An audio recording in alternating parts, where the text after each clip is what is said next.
You know, I have to tell you the truth. I was uncomfortable when that happened, but I feel pretty good because I think we found ourselves a terrific backup. Aha. The winning ways with the Dallas Cowboys. And boy, did you see that kid, Ezekiel Elliott? He's a St. Louisan.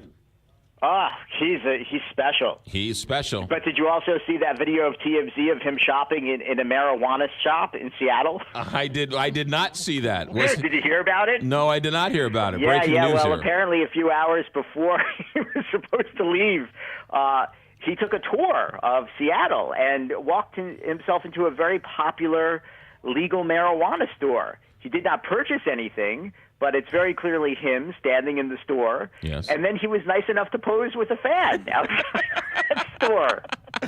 Hey, he was proud. How about them Cowboys? He was window shopping. What's the big deal? He was window shopping, but man, I mean, it's the Cowboys. That's you guys don't want to hear it, but that's going to be they're going to be a very exciting team to watch. I saw War Dogs last week after you told me to go see it. That's a great movie. What did you think of Ana de Armas, the actress who played Miles Teller's wife? Gorgeous. So she's also in Hands of Stone. She plays Roberto Duran's wife. Oh. And she was also in studio with me earlier this week. Oh. And does the camera add 10 pounds? Oh, my gosh. She's a very, very talented actress, McGraw. Yes, she's yes. I'm surprised you would default to looks. No. Really? Are you that surprised? No. David? I did not default to looks. I defaulted. You wanted to know if the Yes, camera you did. added 10 pounds. I Yes. defaulted to technology. I wanted to know how Right, technology right. distorts No. reality. That was the only thing I wanted to talk about. All right, a couple movies this week. You want to start with Don't Breathe? Yes, let's start with Don't Breathe. Don't Breathe is from the brain trust behind Evil Dead, and Evil Dead is a horror masterpiece. It's a favorite amongst the horror set.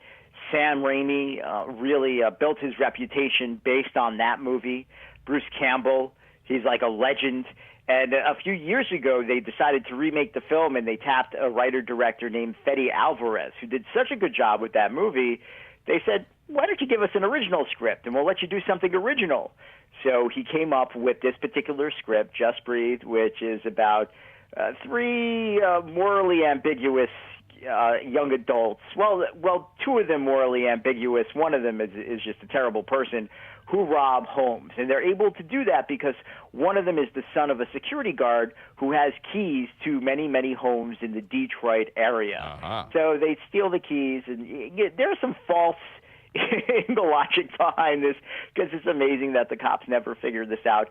But then, one of them is a woman played by Jane Levy who she's a single mom who lives with her mother in a trailer park. Her mother's a terrible person. Seemingly seems to be a strung-out drug addict who's terrible to Jane Levy. The other kid, who's the son of the security guard, he doesn't really, he has some sort of fractured relationship with his dad, who seems to be a single dad. There's something weird about their relationship, and he feels bad. And the other guy is a guy named Money, who's Jane Levy's boyfriend, and he's just an awful person. And Money finds out about this guy who lives by himself in sort of a secluded area where nobody else lives except for him, and he's sitting on several $100,000 that he won in a lawsuit because his daughter was killed by a reckless driver.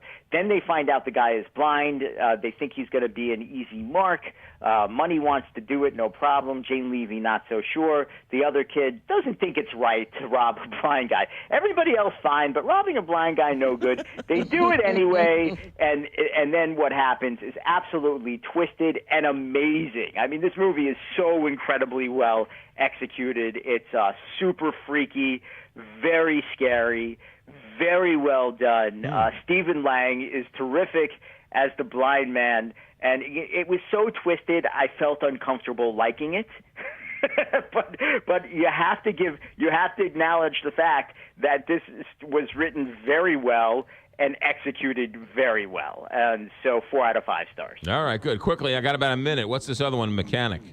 Well, we're not going to talk about that because they did show it to critics, but they did show Hands of Stone to critics, and that's a Roberto Duran movie. Yeah. One of the greatest boxers ever. One of the greatest boxers ever deserves a great biopic. He doesn't get it here. It's just okay. If you go see it, you're not going to dislike it.